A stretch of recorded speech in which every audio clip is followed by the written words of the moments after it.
Tony Bennett may have left his heart in San Francisco, but I found my appetite there. The local sustainable and organic movement has been part of Northern California's culture for years, so we're here for a little taste. Our first stop is a sustainable walnut farm 100 miles east of the city, where we learn how they're grown and harvested. Then we head back to the Mission, where an organic pie shop puts those very nuts to good use. Finally, it's back home to Brooklyn for a savory basil walnut pesto that's both delicious and really easy. Farmer Roger Sitkin has been growing walnuts for 25 years. His farm, Old Dog Ranch, has been in the family since 1913, and it's beautiful.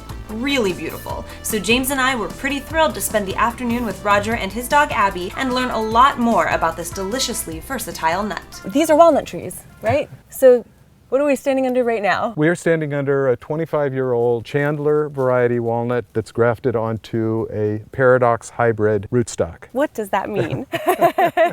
Well, let's start with the rootstock. Okay. The bottom of this is a hybrid between a native California black walnut and an English walnut. The top is a Chandler, which is a variety that produces a good high-quality nut that is more disease resistant. All the acreage is grown sustainably. We do everything we can. I'm right next to a river, so it's very important that I have no pesticide contamination in the river. So where do walnuts grow primarily? Well, walnuts originated in China, but in the US, the primary area is California, and mostly northern and central California. Historically, this area has produced really high quality walnuts. This area just has an optimum climate and soil. The walnuts here, they almost look like little limes. How do we get this from this? Well, this is about mid-season. Okay. These started growing in May, and we'll harvest these in October. They're pretty much as big as they're going to get, and basically there is a green hull that surrounds the shell, and at this stage of growth, the shell is just beginning to form. Oh, I see the shape of the walnut right here. Right. As the walnuts mature, the hull will separate from the shell and crack. And when most of the hulls are cracked, then we know the walnuts are ready to be harvested. And so when that cracks and they're ready to go, how do you harvest them? Walnuts are mechanically harvested. Okay. So there is a large machine that grabs hold of the trunk and shakes the tree, and it rains walnuts. Yeah, you definitely need a you need a machine for that. I'm not going to get anything from that. Yeah. So do you like to eat the walnut right out of the shell? Yeah, I prefer to shell them myself. Walnuts that are mechanically shelled are bruised in the process, and the skin around the outside is damaged, and they do lose flavor. And so what is the shelf life of a walnut? Walnuts will keep for a while, but they do gradually lose flavor. You know, if you can get this year's crop, it's going to taste better than last year's crop. Can dogs eat walnuts? Dogs can eat walnuts. Yeah, Abby, do you like walnuts? So we're actually headed to Three Babes Bakeshop next to try their salty honey walnut pie. So those walnuts that they're using came directly from you? Came directly from these trees. From these trees here? Yep. Wow.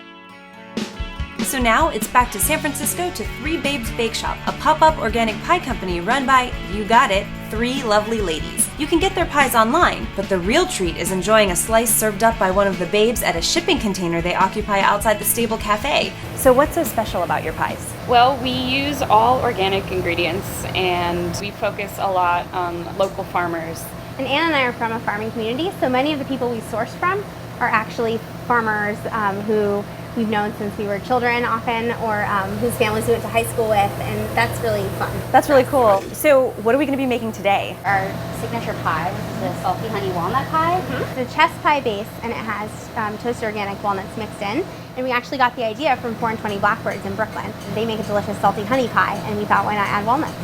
Since each salted honey walnut pie gets 2 whole cups of walnuts, we better get cracking. The way that I was taught as a child was actually with a butter knife. You stick in the open end of the walnut and you actually just use leverage. But the way we do it now is you crack them really gently with this hammer. There you go. And then the whole walnut will come out Beautiful. whole. Can I try one? Yeah, Okay. definitely. Yay. Ooh, Yeah. I got one. Yeah. Oh, but break broken. it. It's gonna get Broken broken up anyway. eventually. Okay, so I didn't Be ruin gentle. it. No, it's fine. Completely underestimated my own strength. So once you crack these, what do you have to do from there? We toast them, so we'll put them on a baking sheet and put them right in the oven. It really brings out the flavor when you toast them for like 5 to 10 minutes. We like the rustic finish of just hand broken up walnuts. Yeah, on our absolutely. pies. And it's just so much more satisfying when you take a bite of this pie and you have this big piece of walnut, you know? And the way these pies smell when they come out of the oven is like insane. I can imagine. So you girls are pie experts. What does it take to make the perfect pie? First of all, the crust is incredibly important. It's really important to keep your butter cold, to incorporate it well into the flour before adding your liquid, to not overwork it, and to let it rest. It's really important to use fresh, in-season ingredients. There's not much you have to do to the filling to get it to be delicious when you're using lots of great inputs. Yeah, you have to be patient with your pies. You can't rush them. Attention and care and love. Attention, care, and love, great ingredients, and a good crust. Perfect pie, there you have it. Walnuts are obviously delicious in desserts, but they also work really well in savory dishes. So we're gonna use Roger's walnuts to make a super simple basil and walnut pesto that's perfect as a pasta sauce, a dip, or even a spread. Now I know the typical pesto is made with pine nuts, but walnuts are a great substitution because not only are they half the price of pine nuts, but they also work really well with the basil and have the perfect consistency in the pesto. So we're gonna start with a half cup of toasted shelled walnuts, and I'm gonna add those right to my food processor. Now, if you don't have a food processor, you can totally use your blender, or if you wanna be super authentic, chop it all by hand like an Italian grandma, but I'm just not that patient. So the next thing I need is 2 cloves of garlic. I'm just gonna give these a nice chop to give the food processor a head start so we don't have giant bits of garlic in there. And now the part that really makes it pesto. 2 cups of basil right into the food processor. Then a half cup of really good grated Parmesan cheese. And a 1/4 teaspoon of crushed red pepper flakes just for a little kick.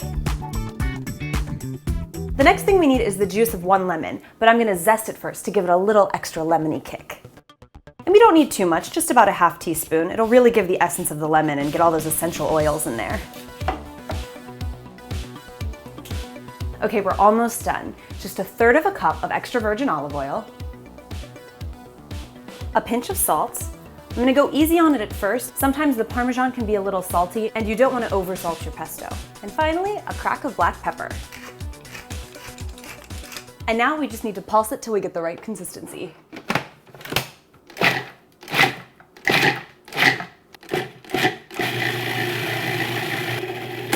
Don't blend it too much or you'll have walnut butter, not walnut pesto. Awesome. All right, time to taste. Ooh, that is really good. It's bright from the lemon and really garlicky. So if you make this for a date, make sure you're both eating it. Know what I mean? This is the perfect amount of pesto for a half pound of pasta.